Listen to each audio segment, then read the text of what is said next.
Thanks for hosting. The topic I'm continuing on the Eightfold Path. Today, the title is Thinking, Imagination, and Action. So we touched on yesterday that our reactions contain intentions. So don't ignore your reactions. And our thoughts are a way that we formulate intentions and become aware of them. Intentions that aren't put into words may operate below our awareness. So in the context of reflective meditation, thinking becomes a contemplative practice. So I remember in the olden days of our practice, we started to get the label as a thinking meditation. And when people said that, I could hear they thought the intention was to sit down and start thinking. And they didn't really kind of get the other underlying intentions. So if they didn't have thoughts in their meditation practice, often they would apologize when they were talking about their meditation sittings, like, oh, I didn't think as you told me to do. And this was really surprising because the intention of allowing your thoughts and feelings into meditation wasn't necessarily given with the intention to focus on them as much as it was to not exclude them, that we're thinking, living, feeling human beings, and your thoughts are going to be in your meditation. But this intention was very hard to convey to an audience of meditators that were told meditation is about banishing thoughts. And even for meditators that don't believe this or weren't told that, it's very prominent in the culture, in almost all of the media about it, meditation. There's something about stopping thinking, stopping thoughts, is the ideal way to meditate. So what started off as the intention of permission to allow thoughts and feelings in became a new instruction or a new ideal, the new way it was. And I say this to show how intricate it is to put our intentions out there into the world, to put them into words and to have them be understood and to actually have them be acted upon. So over the weekend, I went to a house concert and I saw Susie Glaze and the New Folk Ensemble. And it was my first time at a house concert. And I guess this is a kind of new thing where a group will play at someone's home. So you get this very intimate experience. And I went by myself with the intention of really being with the music and being with new people that enjoyed this type of music. And it was really wonderful in many ways. But in my sitting the next morning, I remembered a man in the wheelchair. He was in a wheelchair and he was sitting close to me. And he wasn't the focus of my experience that night. But in my sitting, I remembered imagining what it was like to be in a wheelchair.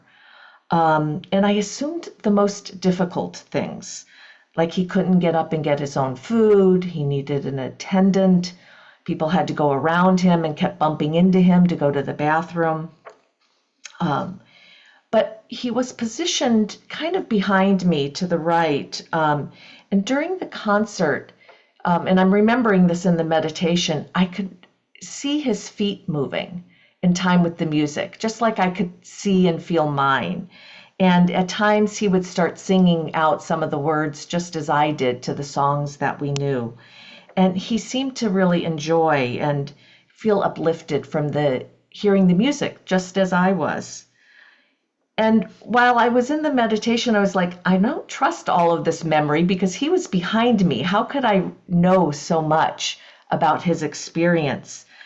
But what I was surprised about was that I had imagined a lot of this at the concert and wasn't even aware that I was imagining it until the next day when I started to review it and reflect on it in my meditation. Unbidden, I didn't even expect to do that. And it points to me how imagination really seems essential for our empathy and our ability to sense what others are feeling and what it's like to walk in their shoes and to experience their point of view, not just only ours. So here is where I'm going to tie it into the Dharma of the word, the Pali word, P-A-L-I. This is the language of the Buddha.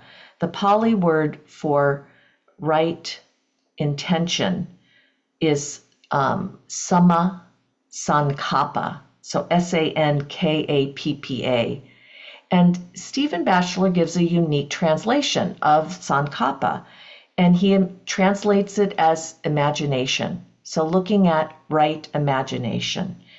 And kapeti, part of the Pali word, it comes from how the dictionary defines to cause something to fit, to create or build, to construct, arrange, or prepare. There's a lot in this kind of imagination. And he says imagination is crucial in the ways in which we construct and organize ourselves and our world. It allows us to conceive of the kind of person we aspire to be and the kind of world we wish to share with others and leave to future generations. So those are Stephen's words and why he really adds this translation into intention on the Eightfold Path.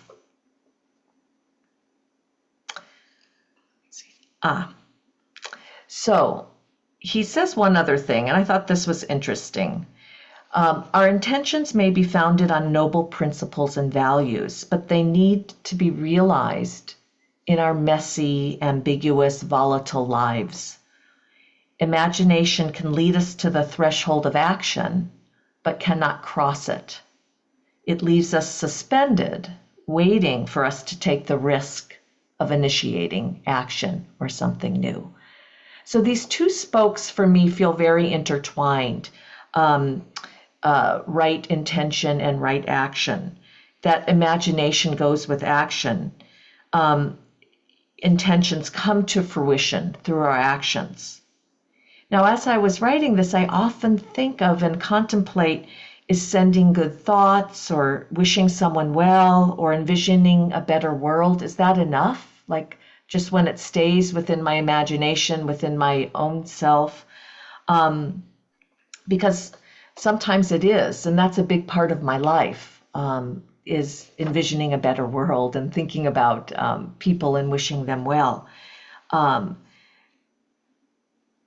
But, there's something I want to say. I'm sorry, I lost my place.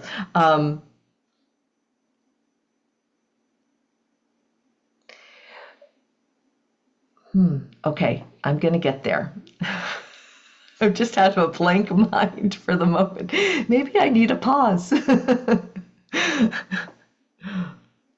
Okay, so I also know what it feels like to bring those intentions out into the world and actually write an email to somebody or send a card with wishing them well.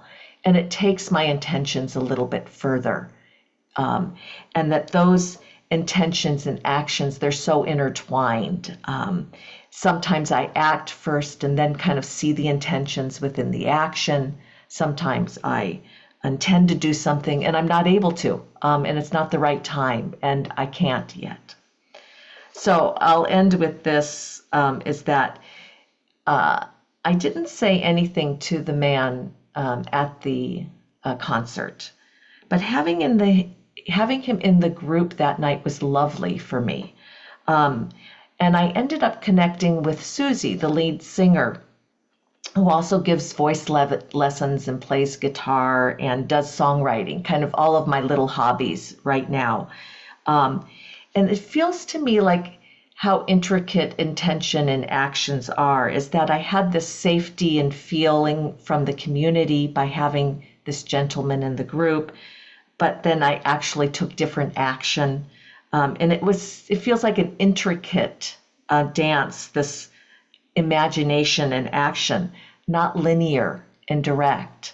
And it's really what I'm interested in and what I pay attention to, It's more of the mystery of how conditions come together and intentions and action interplay.